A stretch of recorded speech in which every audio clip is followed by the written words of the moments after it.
Good morning बच्चों। तो चलिए क्लास 6 का हिंदी लिटरेचर पढ़ा रही हूँ, जो है चैप्टर 7 अमृतानंदमयी माँ, जो कि खूब लॉन्ग ही स्टोरी है। तो इसके पहले भी हम आधा आप लोग को स्टोरी पढ़ा दिए हैं।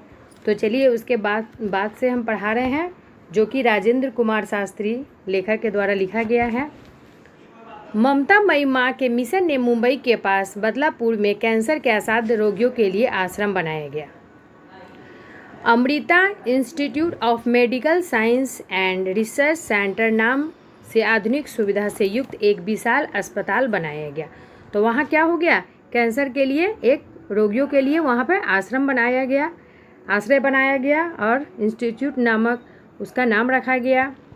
और एक उसके नाम से एक ये खूब बहुत बड़ा विशाल एक अस्पताल बनाया गया, जहाँ देश भर में आने वाले असाध्य रोगियों की चिकित्सा की जाती थी। जो भी दूर से आते थे उन रोगियों की देखभाल की जाती थी। माँ प्राचीन भारतीय ज्ञान विज्ञान के प्रचार एवं विकास के लिए भी प्रयत्नशील है। चिकित्सा के क्षेत्र में आयुर्वेद के महत्व को विदेशी भी स्वीकार करते थे। आयुर्वेद के क्षेत्र में नई खोज करने के लिए माँ ने अमृता आयुर्वेदिक शोध केंद्र की स्थापना की, जिसमें शुद्ध आयुर्वेदिक औषधियों का निर्माण होता था। तो माँ ने क्या किया, दवाइयों के द्वारा आयुर्वेद की क्षेत्र का एक खोज की, जिसमें शुद्ध आयुर्वेदिक मतलब दवाइयों का निर्माण किया गया। माँ के मिशन के तकनीकी शिक्षा के महत्व को समझाते हुए कोयम्बटूर में Amrita institute of science and technology नाम से एक विशाल संस्था क्या हुआ, वहाँ पे संस्था एक प्रारंभ किया गया। इसमें इंजीनियरिंग और टेक्नोलॉजी की उच्च शिक्षा दी जाती थी।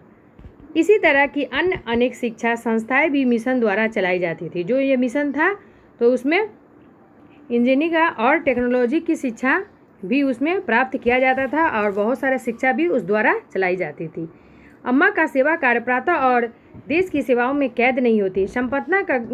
संपन्नता का गर्व करने वाले अमेरिका भी निर्धन और असहाय लोगों के लिए माँ की रसोई नाम का कार्यक्रम चलाया जा रहा था। इस कार्यक्रम के अंतर्गत अत्यंत गरीब लोगों को मुफ्त में शाकाहारी भोजन दिया जाता था। यहाँ माँ का सेवा कार्यों की संक्षिप्त झांकी है। मतलब माँ के द्वारा वहाँ पर क्या किया जाता था, गरीब लोग को भोजन द्वारा दिया जाता था, जो माँ की रसोई के नाम से वहाँ पे चलता था। माँ के सेवा कार्यों की संसार भर में प्रशंसा हुई। उन्हें सन 1993 में शिकागो में आयोजित विश्व धर्म संसद के समारोह में सम्मानपूर्वक बुलाया गया। सन 1995 में संयुक्त राष्ट्र संघ की स्थापना की 50वीं वर्षगांठ पर आयोजित बहुधर्मीय सभा के लिए माँ के भाषण का बहुत सराहना किया गया।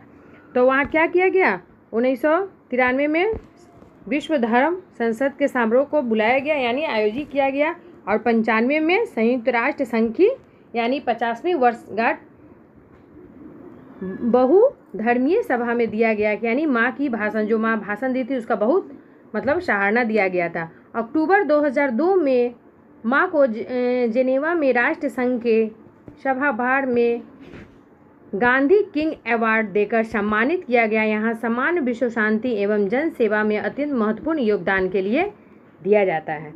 तो 2002 में क्या किया गया, माँ को जेनेवा में राष्ट्र संघ के मतलब गांधी किंग अवार्ड मतलब उसको सम्मानित किया गया, और विश्व शांति एवं जन सेवा में उनको महत्वपूर्ण योगदान के लिए दिया जाता था। इस प्रकार माँ के निस्वार्थ सेवा कार्यों के लिए संसार की दृष्टि में भारत के सम्मान में भी वृद्धि हुई है। माँ तो माँ है, ममता की साकार मूर्ति है। उनके हृदय में करुणा का अथाह सागर लहराता है। वे 2-4 लोगों की ही माँ नहीं है। उनका मातृत्व जाति, धर्म, प्रांत एवं देश के बंधनों में भी नहीं बंधा है। संसार भर के वंचित दीनहीन जनों पर वे अपने करुणामृत की वर्षा कर रही है। वे सच्चे अर्थों में संसार भर के निराश्रित उपेक्षित जनों की माँ है। उनके पालन एवं संरक्षण में जुटी हुई साधिका है।